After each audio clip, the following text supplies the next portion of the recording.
I want to talk about some lessons that Democrats have still not learned leading up to the election year. Can you believe is Iowa on Monday?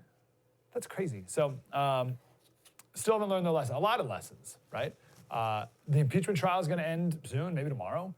Trump's not going to be removed from office, as we've said from the very beginning, 100% guaranteed that this was going to be the eventual outcome.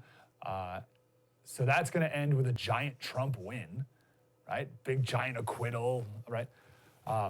3 years of Democratic Party Trump derangement syndrome, and they got nothing to show for it. Daniel Greenfield had a great line about this yesterday. He said, the Democrats have spent so much time hoping to remove Trump through the 25th Amendment or Mueller and now impeachment. And he says, as a result, the best bet for taking down Trump has been narrowed down to Biden or Bernie. So they haven't done a great job. We said from the jump that all this is just going to make Trump stronger. And the Dems will never learn. And then on top of that, you got the Don Lemon situation from the other day, proving that they still haven't learned their lesson about insulting Trump voters, calling them deplorables or bitter clingers, or laughing at Trump supporters as a bunch of idiots. They still haven't learned their lesson on that either, yet still preach about how to unite the country and all that, right?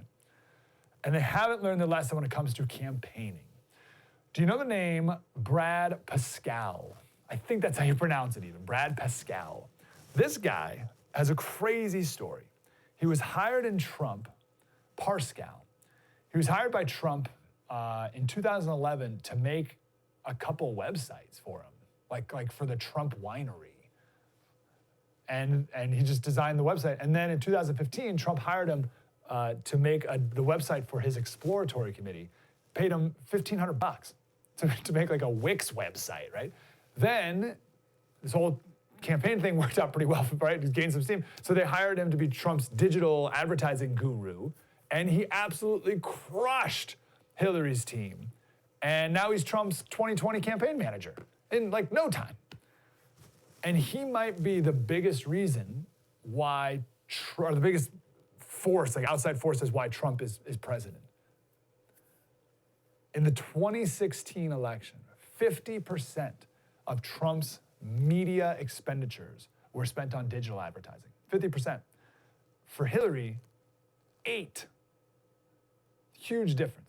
One of the craziest stories about this, and then we'll move on to today, but one of the craziest stories from the 2016 election is that Facebook offered to give the Clinton and the Trump campaign Facebook employees to embed them inside the campaign. And Parscale said, yeah, I'll take them. I want only the Republicans, though. Give me any Republican Facebook employee you have. And they took them, and they were embedded inside the campaign, and they taught the campaign how to use all the different opportunities and tricks of Facebook to reach as many people as possible, and people that traditional TV media couldn't get to. And they embraced that, the Trump campaign. Hillary's campaign said no. They said, no, we don't want anyone. They didn't take any Facebook employees in and totally missed that vote. So that's an amazing story because Facebook and Twitter, right, obviously created by very leftist people, but was used by Trump's team to win and put a Republican in the White House. Pretty amazing.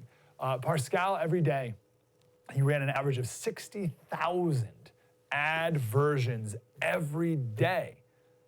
That doesn't even make any sense. How's it possible? So they'd put an ad, they like A/B test ads constantly, I guess. So they'd have an ad, and there's not much you can do with a Facebook ad, right? But they change the design, the color, the background, the picture just a little bit, change the words here and there, the font, the size, all these different things.